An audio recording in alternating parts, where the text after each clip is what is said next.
현장에서 일하고 계시고 지금도 우리가 나아가야 할 바를 우리는 알지 못하지만 주께서 아시고 그 길로 인도하시는 주님, 하나님, 우리가 우리 자신을 주님께 내어드립니다. 오셔서 일하여 주십시오. 주님 감사합니다. 예수님의 이름으로 기도드립니다. 아멘. 오늘은 지난 2주간 하박국서 1장을 나누었는데 오늘 2장을 하겠습니다. 이 1장을 하박국 1장을 했는데 아마 기억이 잘 안 나실 거예요. 그래서 내용들을 좀 기억하기보다는 지난번에도 그랬듯이 회창이의 얼굴을 기억해 주십시오. 1장에서 혹시 회창이 얼굴, 하박국의 얼굴이 기억나십니까? 눈은 딱 어떻습니까? 막 부라리고 있고 코는 코평수를 최대한 넓히고 그래서 막 분노에 가득 차서 막 그 회창이 얼굴이 막 그렇게 나오는데 이 하박국의 얼굴이 1장에서의 하박국의 얼굴이 그러했습니다. 우리 옆 사람한테 하박국의 얼굴로 다시 한번 인사합시다. 하박국의 얼굴로 옆 사람에게 복 많이 받으십시오. 하박국의 얼굴로 하셔야 됩니다. 이거는 하박국서를 기억하기 위해서. 내용들은 아마 다 기억 안 하셔도 좋습니다. 2장에서는 하나님이 놀라운 약속을 하고 놀라운 하나님의 그 긍휼한 하박국을 향한 긍휼한 마음이 쏟아지니까 이 하박국이 놀라고 또 놀라고 어떤 그런 표정. 그래서 눈이 이게 사실인가 진짠가 라는 표정으로 눈은 반쯤 감기고 이 이마에는 막 주름이 가 있는데 눈은 반쯤 감겨 있는 믿어야 할지 말아야 될지 이런 이 갈등은 아니지만 아무튼 이 넘치는 은혜가 막 부어지니까 하박국이 막 정신이 막 혼미하듯이 막 그런 표정. 회창이의 얼굴을 기억하시면서 다시 옆 사람에게 그런 하박국의 표정으로 옆 사람에게 또 인사합시다. 또 축복 많이 받으십시오.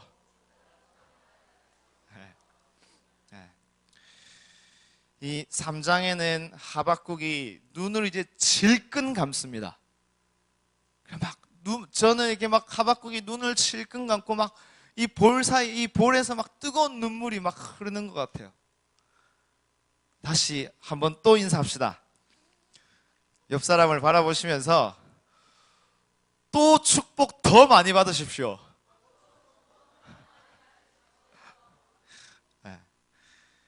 하박국서는 3장으로 끝나는데 하박국서 3장 이후의 삶은 이제 하나님이 그 3장, 2장, 3장에서 이 넘치는 은혜를 경험하고 나서는 하박국이 다시 이 회창이 얼굴처럼 샤방샤방한 얼굴로 이렇게 바뀌게 되죠. 이거는 3장 이후의 회창이 얼굴은 하박국의 얼굴은 저의 추측이고 다시 한번 이 회창이 얼굴을 기억하시면서 샤방샤방한 얼굴로 이번에는 제가 축복 많이 받겠습니다 라는 말로 인사하겠습니다. 네, 죄송합니다. 저도 축복 많이 받겠습니다. 하박국서의 얼굴을 내용들은 기억이 안 나실 텐데 이 회창의 얼굴을 기억하면 눈이 점점 감긴다 했습니다. 그것은 무엇이냐면 눈이 점점 감긴다 이것을 기억해 주시고 두 번째는 이 눈이 점점 감기는데 어떻게 눈이 감겼는가 라는 걸 이 두 가지. 하나는 눈이 감기는 거. 근데 이 다른 하나는 어떻게 이 눈이 감기게 되는가. 눈이 감긴다라는 것의 의미는 지난번에 말씀드렸지만 우리가 기도한다라고 하면은 눈을 감는 것처럼 그것은 내가 눈에 보이는 것 의지하지 않고 눈에 보이지 않는 하나님을 내가 의지하겠습니다 라는 결정이죠. 이 하박국의 결정을 볼 수 있습니다. 두 번째, 그러면 이 하박국이 눈이 어떻게 감기게 되었는가? 하박국이 자기가 눈을 감은 것 같지만 하나님의 긍휼함이 쏟아지니까, 하나님의 어마어마한 그 계획들을 막 듣게 되니까 하박국의 눈이 감기게 되는 거죠. 이 두 가지만 기억하시면, 회창의 얼굴만 기억하시면 이 하박국서는 다 떼는 겁니다. 두 가지, 눈을 회창이가 아니고 하박국이 눈을 감는다. 근데 첫 번째 하박국이 눈을 감는다. 두 번째 어떻게 눈을 감느냐? 하나님의 긍휼하심과 하박국을 향한 놀라운 하나님의 그 계획, 이것 때문에 하박국의 눈이 점점 감기는 거, 이 두 가지입니다. 지난번에 이제 1장 2절부터 17절까지 말씀을 나누었는데, 첫 번째 1장 1절에서는 선지자, 두 번째 선지자 하박국, 세 번째 선지자 하박국의 짐, 이걸 첫 번째 1장 1절에서 나누었고, 두 번째 1장 2절부터 17절까지는 이 선지자, 처음에 말씀드릴 때 선지자 하박국이 자기의 부르심을 떠났다, 이렇게 제가 설명을 드렸었는데, 그 증거에 대해서 세 가지로 나누었습니다. 첫 번째는 하나님이 하박국을 어떻게 부르는가. 제가 만약에 하나님이고, 제가 하나님이라는 의미가 아니고, 제가 만약에 하나님이고 선지자가 여기 있고 사람들이 여기 있다면 하나님은 이 선지자를 부를 때 너라고 하겠죠.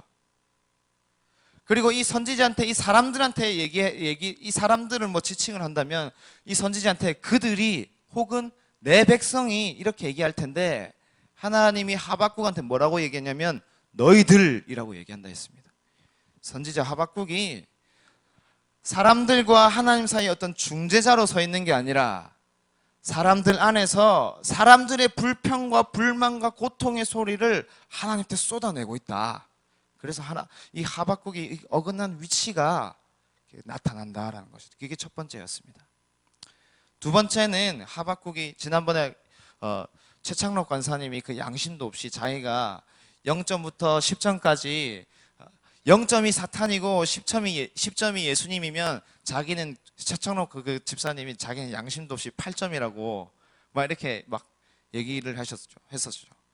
그리고 또 지난번에 내가 제일 못됐다라고 생각하시는 분 2점이 있었는데 박명자 집사님과 안지은 집사님이었어요. 이렇게 점수를 매기듯이 하박국서 1장 13절에 보면 하박국은 자기가 제일 의로운 자고 누구는 나쁜 자, 누구는 더욱 나쁜 자, 이렇게 순위를 매기고 있다. 근데 우리가 아는 선지자는 그러한 선지자가 아니죠. 우리가 아는 이사야나 예레미야 같은 선지자, 호세아 같은 선지자는 사람들의 어떤 그 죄악을 자기의 죄처럼 여겨서 백성들한테 나아갔지, 결코 사람들을 자기가 지은 죄에 따라서 혹은 자기의 기준에 따라서 사람들을 판단하지 않았습니다. 1장 13절에서 보면 이 하박국은 선지자의 부르심을 완전히 벗어났어요. 그리고 1장 17절 그 마지막에도 하박국이 그 부르심의 자리에서 벗어난 증거가 나타나는데, 그것은 무엇이냐면 하나님한테 하나님이 하실 그 계획들을 하나님이 하박국한테 얘기했는데, 하박국은 이렇게 반문합니다. 그것이 옳은 일입니까? 하나님이 그 방법이 옳은 방법이라고 나한테 그렇게 말씀하시는 겁니까? 이렇게 따지고 있어요. 이 선지자가 하나님의 말씀을 받아서 대언하라고 부름받았지 하나님이 하실 일을 판단하라고 부름받지 않았죠. 그런데 하박국이 하나님한테 받은 그 하나님의 그 계획들은 이해하기 어렵다 했습니다. 받아들이기 어렵다 했습니다. 그런데 그러면 우리가 하나님의 그 계획들을 이해하고 받아들이느냐? 절대 그렇지 않습니다. 성경을 보고 선지자들을 보고 성경에 나타난 모세와 같은 사람들을 봐도 하나님이 하실 일을 이해를 하고 그것을 순종한 게 아니라, 순종한 게 절대 아니죠. 그러면 이해를 하지 않고 그럼 누가 받아들이느냐? 이해가 안 되는데 누가 받아들이느냐? 그것은 부르심의 자리에 선 사람만이 받아들인다. 그래서 민수기 11장 말씀을 가지고 모세는 자기의 부르심이 정확하게 알고 있었어요. 처음에 저는 이 모세가 나라의 지도자, 우리나라로 치면 대통령 같은 사람으로 생각했는데, 민수기 11장 11절 2절에 보면 11절 12절에 보면은 모세는 자기의 부르심이 리더가 아니라 이스라엘의 아버지로 부름받았다. 그래서 젖 먹는 아기를 가슴에 품듯 이 이스라엘 백성들 인도하라라는 그 말씀을 따라서, 아버지가 되라라는 그 말씀을 따라서 모세는 그 부르심을 따라서 이해는 안 되었지만 순종했습니다. 바다가 갈라지는 것, 반석이 쪼개서 물이 나오는 것, 쓴물이 단물이 되는 것, 이해는 안 되었지만 모세는 순종했습니다. 누가 하나님의 그 뜻을 받아들이느냐, 이해가 아니라 부르심의 자리에 선 사람, 사명의 자리에 선 사람이 하나님의 뜻을 받아들인다 했죠. 부르심의 자리에서 떠난 사람은 탓을 하지만 그 사명의 자리에 선 사람은 하나님의 뜻을 쫓아서 순종합니다. 이것까지가 1장의 그 결론이었습니다. 그래서 하박국서 1장에서는 하박국의 분노가 점점 차오릅니다. 그리고 하박국의 분노가 절정에 이르는 것이 하박국서 2장 1절이라 했습니다. 한번 읽어볼까요? 하박국서 2장 1절, 오늘 그 말씀을 한번 찾아보겠습니다. 하박국서 2장 1절 한번 읽어보겠습니다. 내가 내 파수하는 곳에 서며 성루에 서리라. 그가 내게 무엇이라 말씀하실지 기다리고 바라보며 나의 질문에 대하여 어떻게 대답하실지 보리라 하였더니, 하박국의 분노가 터져 나와서 하박국은 이제 행동으로 옮깁니다. 그런데 이 행동 속에서도 하박국의 그 어긋난 방향, 잃어버린 사명, 잃어버린 그 부르심 더욱 돋보일 뿐입니다. 자, 지금 하박국서 2장 1절에 하박국이 어디에 서겠다고 얘기하고 있습니까? 파수하는 곳입니다. 파수하는 것. 자, 이것도 지금 굉장히 중요하게 봐야 될 것이 무엇이냐면, 우리가 아는 그 선지자로서 선지자는 파수꾼으로 부름받죠. 그럼 파수의 대상은 누굽니까? 이 선지자가 파수꾼으로 부름받았는데 파수의 대상이 누굽니까? 사람들입니다. 근데 이 선지자는 2장 1절에서 누구를 파수하겠다라고 얘기하냐면 하나님을 파수하겠다라고 얘기하는 것이죠. 2장 1절에서 이 분노가 터져나와서 이 하박국이 하는 행동을 보면은 사람들을 파수해야 될 이 선지자는 하나님을 파수하고 있어요. 이 선지자, 이 하박국, 자기의 부르심을 자리에서 떠난 이 하박국이 하는 행동들 속에서 교만만 나타날 뿐만 아니라 이 완전히 자기의 부르심을 잃어버린 하박국의 모습을 또 볼 수 있는 것이죠.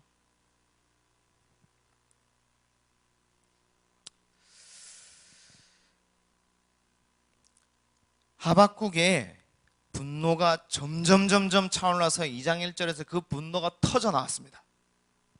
그러면 이 하박국을, 이 분노가 점점 차올라서 터져 나온 하박국을 바라보는 하나님의 마음은 어떨까요? 이 분노가 터져 나와서 이건 말도 안 되는 이 얘기를 2장 1절 이 행동을 하는 이 하박국을 바라보는 하나님의 마음이 어떨까요? 하나님의 분노도 점점 차오릅니까? 차오를까요? 절대 그렇지 않습니다.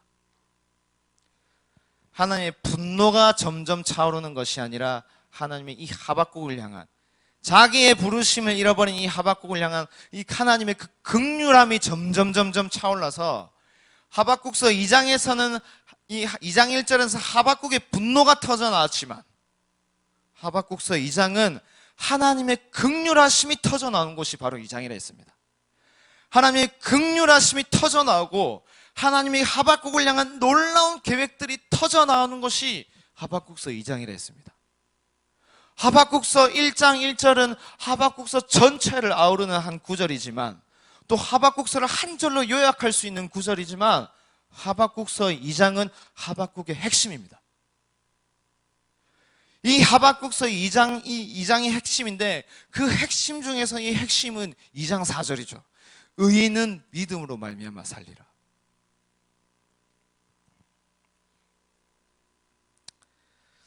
지난주에 이어서 제가 하박국서 2장에 대해서 약을 많이 팔았습니다. 하박국서 2장 내용 궁금하지 않습니까? 하박국서 2장 내용 궁금하지 않습니까? 집에 가서 꼭 읽어보십시오. 네. 오늘 이 내용 할 건데 꼭 읽어보십시오. 우리를 향한 말씀입니다.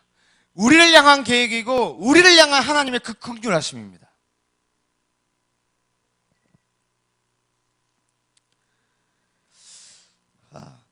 3절부터 한번 예찬 전도사님 그 화면 그 PPT 자료 좀 띄워 주십시오.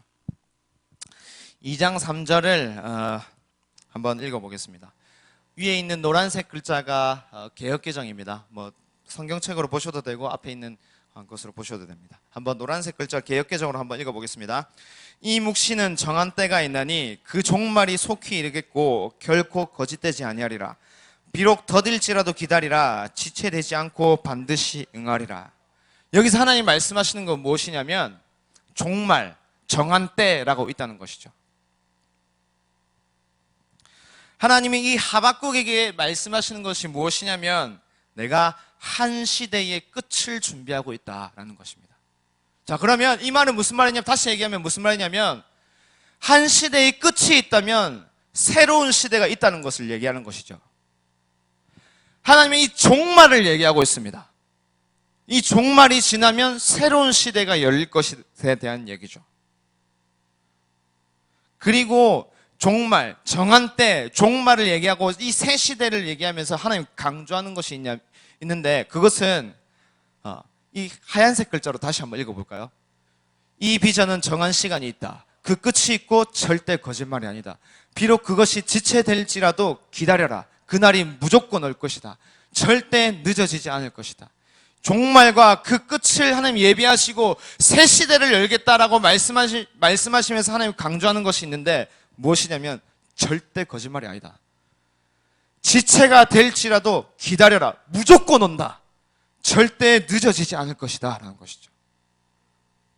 몇 번이나 강조하는지 모르겠습니다. 하나님이 이 날이 반드시 올 것에 대해서 몇 번이나 강조하는지 모르겠습니다.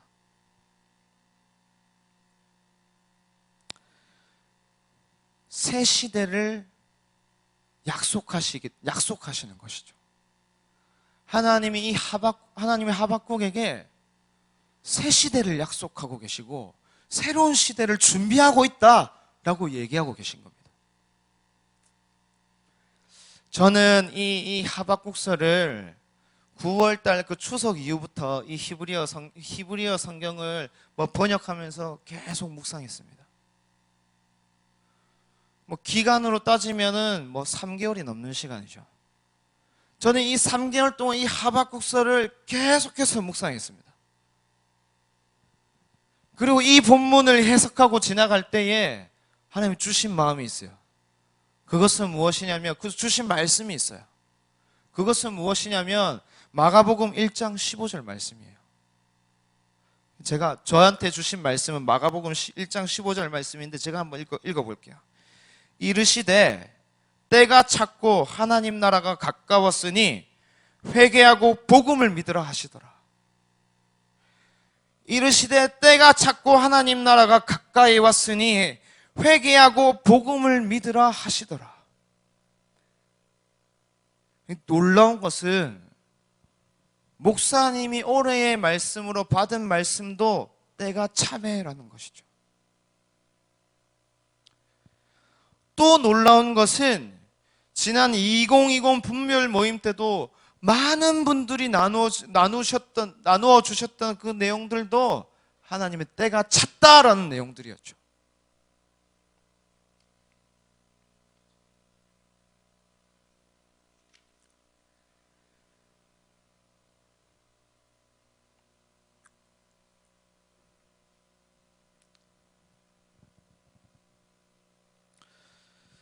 그리고 또 한 번 더 싱가포르에서 그 매튜라는 청년이 왔었습니다. 그 친구는 하나님이 뭐 호텔을 지으라라고 해서 돈이 하나도 없는데 그 베트남 땅에서 이 호텔 부지로 뭐 몇천 평이나 되는 어떤 그런 부지를 막 하나님이 주셔서 다음 세대들을 위해서 호텔 땅을 돈 한 푼 없이 호텔 그 수천 평이나 되는 그 베트남 그 땅을 매입하게 되었습니다. 그 친구가 저한테 원형 셀 때 막 예언해 주는 어떤 예언 기도를 받았는데 동일하게 하는 얘기가 저한테 해주는 예언이 무엇이었냐면 때가 찼다라는 것이었습니다. 하나님이 우리 큰숲 공동체 모든 큰숲 공동체에게 주신 말씀이라 믿습니다. 하나님이 새 시대를 준비하고 있습니다. 하나님이 새로운 시대를 준비하고 있습니다. 하나님이 이전 시대를 끝내고 새로운 시대를 준비하고 있습니다. 이전에 내가 실패와 좌절에 묶여 있었다면 하나님이 그 시대를 끝내고 새로운 시대로 나를 부르고 계신 거예요. 나는 안 돼. 내가 뭐라고 해서 계속 뒷걸음질 치고 계속 뒤로 물러나 있고 앉아 있고 무너져 있었던 그 이전의 시대였다면 새 시대는 하나님이 이 시대를 끝내고 내가 너를 일으키겠다. 내가 너를 부르겠다라는 그 시대로 우리를 부르시는 거예요. 2절 한번 보겠습니다. 2절 한번 띄워주십시오. 개역개정으로 한번 2절을 한번 노란색 글자 한번 읽어보겠습니다. 여호와께서 내게 대답하여 이르시되 너는 이 묵시를 기록하여 판에 명백히 새기되 달려가면서도 읽을 수 있게 하라. 네. 지금 주님께서 지금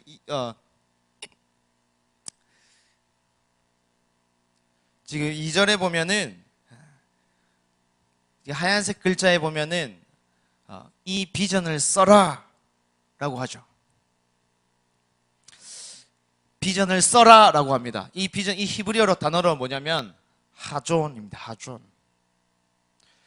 제가 1장을 나눌 때 하박국은 자기의 소명을 완전히 잃어버렸다 했습니다. 자기의 부르심을 완전히 잃어버렸다 했습니다.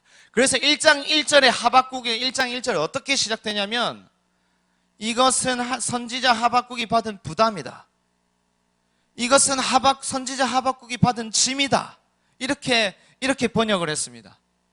이 짐, 부담, 이 히브리어 단어는 이 마사라는 단어인데 보통의 다른 선지서들의 1장 1절과 구분된다고 했습니다. 그것은 무엇이냐면 이사야서나 예레미야서나 호세아서나 대부분의 선지서들을 보면 계시, 묵시라는 단어, 이 하존이라는 단어로 1장을 시작하죠.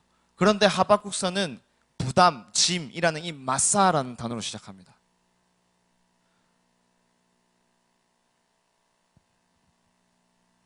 하박국은 지금 2장 2절에서 하박국은 1장에서 잃어버렸던 그 소명을 2장 2절에서 다시 그 소명을 받는 것이에요. 다른 선지서에서는 이 하존, 이 묵시와 계시로 이 계시를 통해서 소명을 받죠.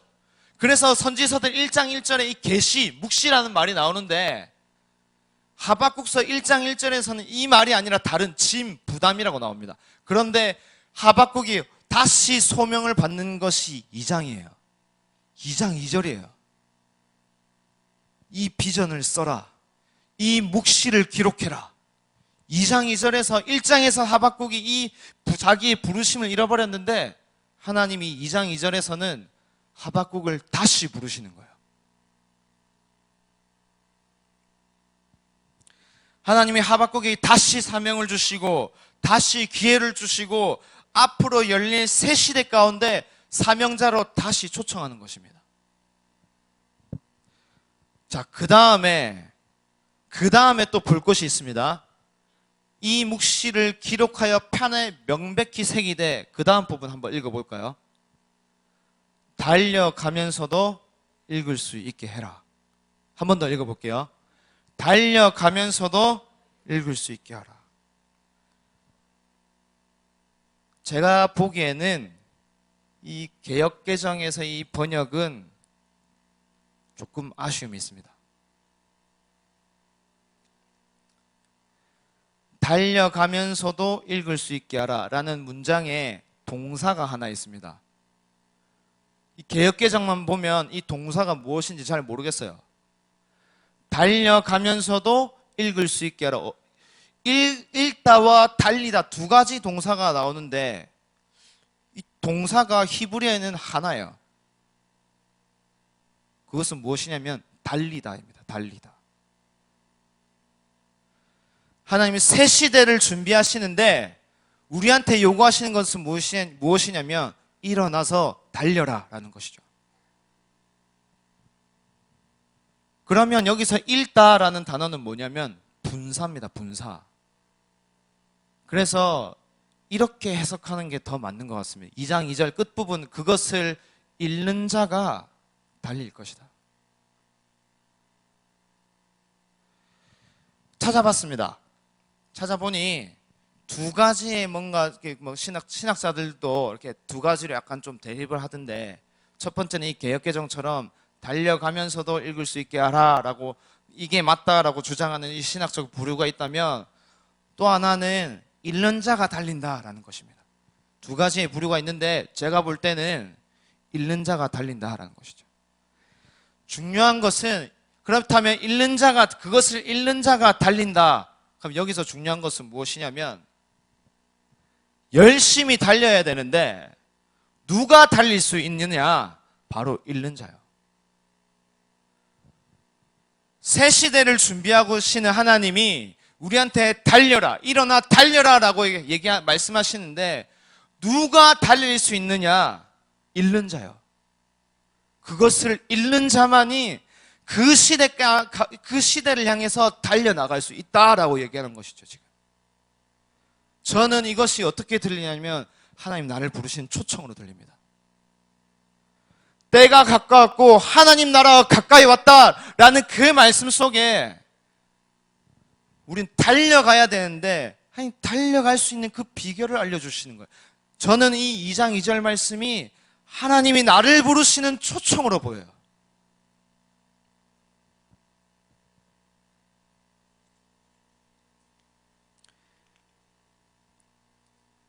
자, 그러면 읽는다라는 것을 그럼 무엇을 읽는 걸까요? 여기서는 비전, 하존이라 해서 묵시, 계시라고 하면은 말씀이 포함되겠죠. 네, 말씀 당연히 읽어야 됩니다. 우리가 달리기 위해서는 계속해서 달리기 위해서는 말씀 읽어야 됩니다. 말씀 계속해서 읽어야 됩니다. 그래야 우리가 달릴 수 있다라고 얘기하는 것이에요. 그리고 어제 이 목사님이 그 축복 기도문 막 기도하시면서 만들어주신 그 축복 기도문 있죠. 열심히 읽어야 됩니다. 저는 뭔가 안 좋은 일이 있을 때마다 내가 그렇지 뭐 하는 어떤 비관적인 막 생각이 들어옵니다. 그때 어떻게 해야 되냐면 읽어야 됩니다. 나를 향한 하나님의 그 뜻은 무엇인가? 나는 저주가 아니라 하나님한테 축복을 받기로 예정된 존재인데 저는 그걸 까먹어요. 그래서 일이 있으면 비관적인 말을 저한테 해요. 어떻게 하면 달릴 수 있느냐? 읽는 자가요. 읽는 자가 달릴 수 있다라고 얘기하는 것이죠. 또 무엇을 읽을 것인가? 예언의 말씀을 우리가 다 봤죠. 그래서 청소년들한테 이 말씀을 설교를 할 때 너희가 옛날에 들은 그 예언의 말씀 생각이 나느냐라고 하는데 대부분 기억 못하더라고요. 누가 달릴 수 있느냐?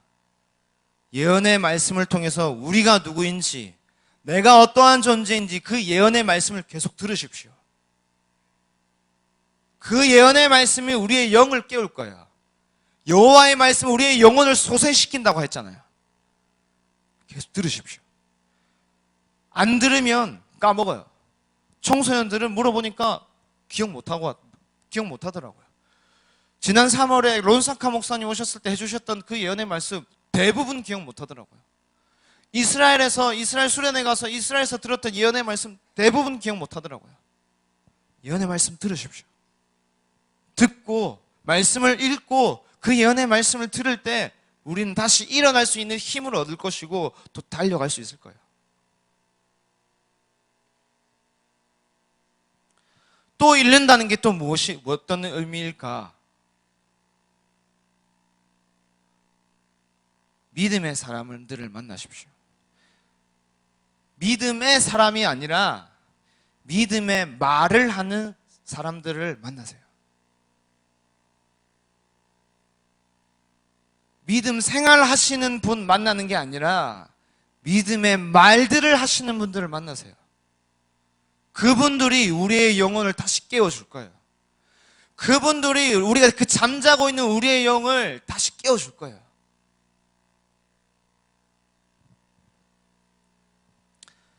하나님이 새 시대를 준비하고 계시고 그 새 시대를 약속하시고 우리한테 말씀하시는 것은 이 말씀을 새겨라.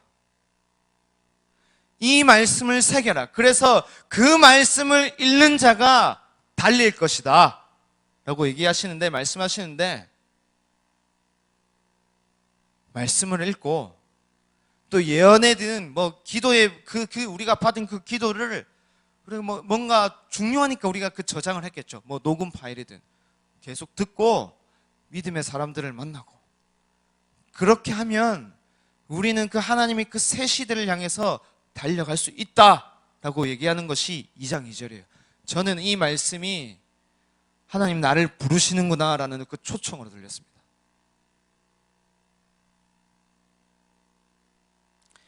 이 절에서 하나님은 하박국에게 부르심과 사명을 완전히 1장에서는 완전히 잃어버렸던 그 하박국에게 다시 비전을 주시고 소명을 주시고 그 소명을 어떻게 이루어 나갈 수 있는지에 대해서 읽는 자가 달릴 것이다. 어떻게 이루어 나갈 수 있는지 그 방법에 대해서도 말씀해 주십니다.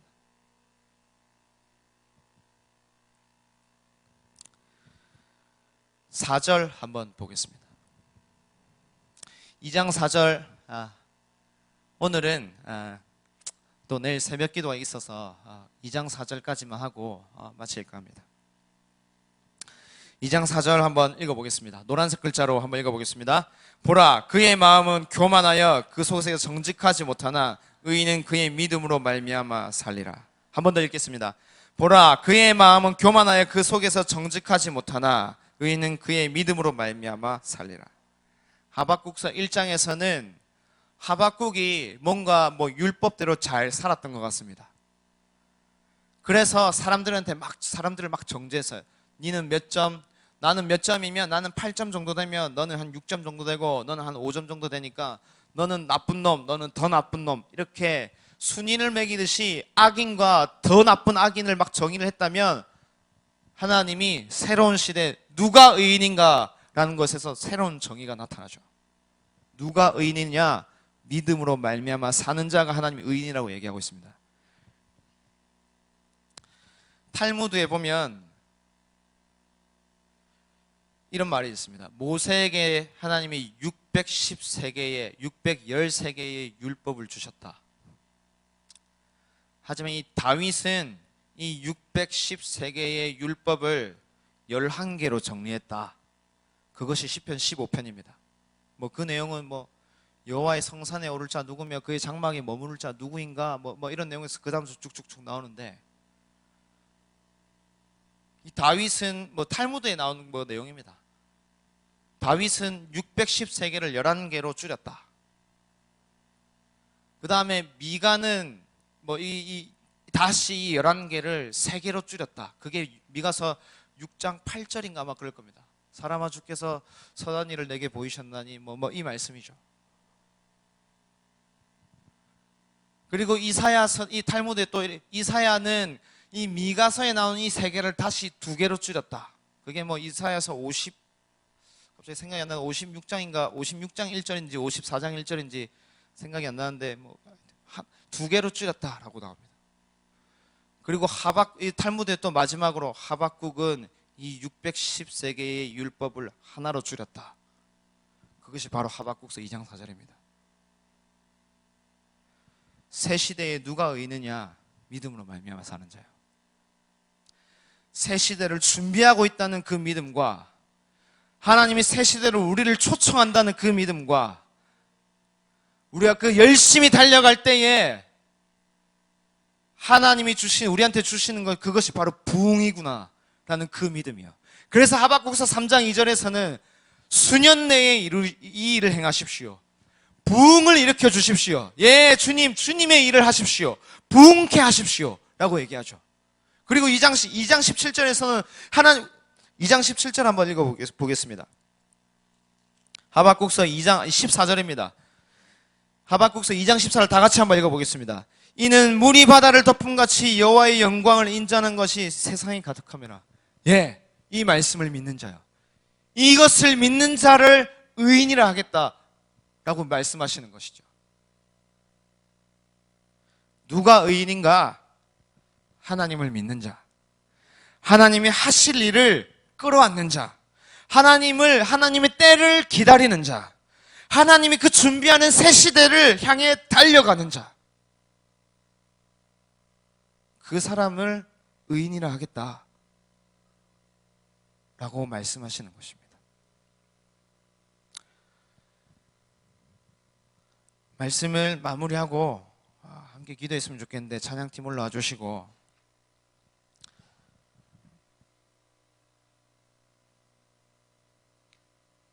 새 시대를 준비하시는 하나님이 우리를 초청하십니다.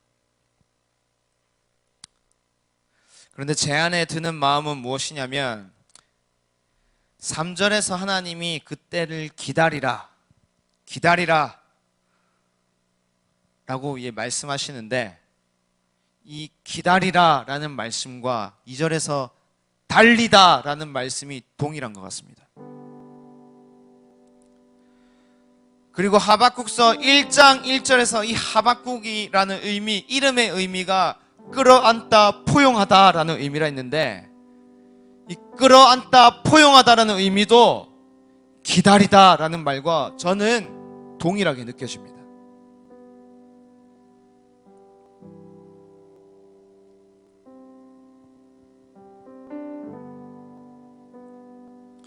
기다리다, 달리다, 끌어안다, 포용하다, 마치 그냥 언뜻 보기에는 전혀 아무런 이렇게 그런 관계가 비슷한 단어의 의미가 아니죠.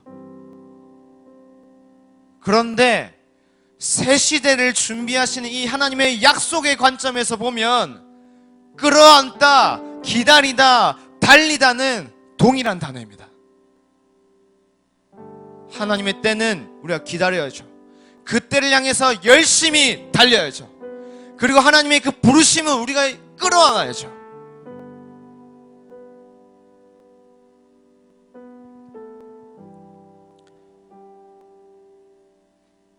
저는 이 3개월 동안 이 하박국서를 묵상할 때에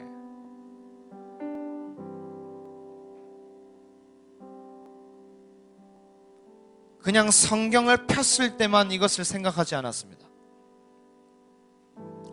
길을 걸을 때에도 이 하박국의 이 2장 2절 3절 말씀이 나를 부르시는 그 하나님의 그 초청으로 들렸습니다. 그래서 자기 전에 누웠을 때는 이 말씀 때문에 자기 전에도 막 눈물이 나왔어요. 아, 하나님 나를 부르시는구나. 하나님이 새 시대를 준비하고 계시고 그 시대를 나를 부르시는구나. 저 개인적인 말씀으로 처음엔 알았습니다. 그런데 점점 확증하는 것은 이 말씀이 나 개인에게 해당되지 않고 큰숲 공동체에게 해당하는 말씀, 주시는 말씀이구나.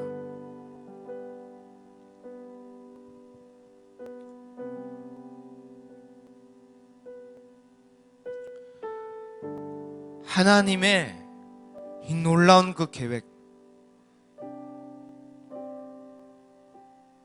새로운 이 시대를 끝내고 과거의 시대를 끝내고 새로운 시대를 준비하는 하나님의 그 계획,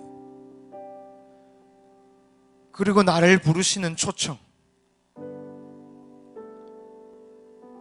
달려라. 달려라. 앉아 있거나 누워 있지 말고 일어나 달려라. 나를 부르시는 초청. 누가 달릴 수 있느냐? 읽는 자요. 주님의 말씀을 읽는 자. 나를 향한 그 계획들을 계속해서 듣는 자.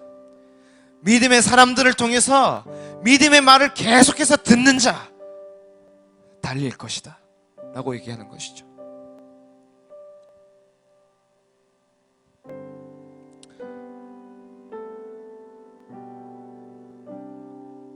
새 시대를 준비하고 계시고 그 시대 가운데 우리를 초청하시는 그 하나님 앞에 주님, 제가 여기 있습니다. 예수님, 제가 달리겠습니다 라는 그러한 마음을 품으신 분들은 함께 이 시간 일어나서 함께 기도했으면 좋겠습니다.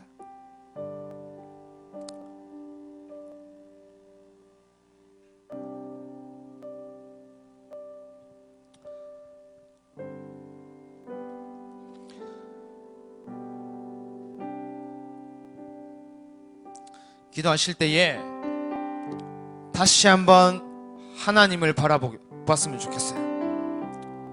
어떤 하나님이냐면 다시 나를 부르시는 하나님. 그 계시와 그 묵시를 다시 허락하여 주셔서 나를 다시 그 사명의 자리로 부르시는 하나님. 하나님, 주님 나를 그 사명자로 부르셨는데 그 사명의 부르심을 내가 다시 붙잡습니다.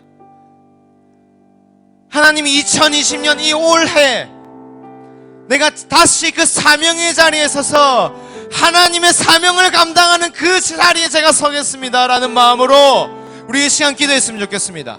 함께 기도하실 때 주여 한번 부르짖고, 주님, 내가 그 사명의 자리에 다시 나를 부르시는 주님의 음성에 응답하여서 내가 그 부르심의 자리, 사명의 자리에 서겠습니다 라는 마음으로 주여 한번 외치고 기도하겠습니다. 주님, 주님, 예 주님, 예 주님, 주님 우리를 다시 불러주심을 감사합니다. 다시 불러주심을 감사합니다. 다시 불러주심을 감사합니다.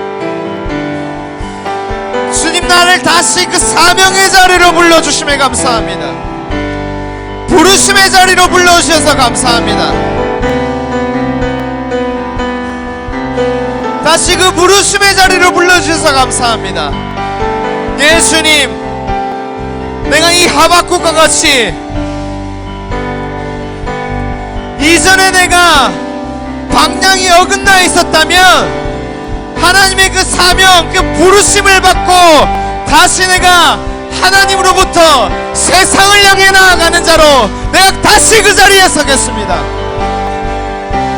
세상의 소리를 가지고 하나님께 나아가는 것이 아니라 하나님의 소리를 가지고 세상으로 나아가는 그 사명의 자리에 서겠습니다.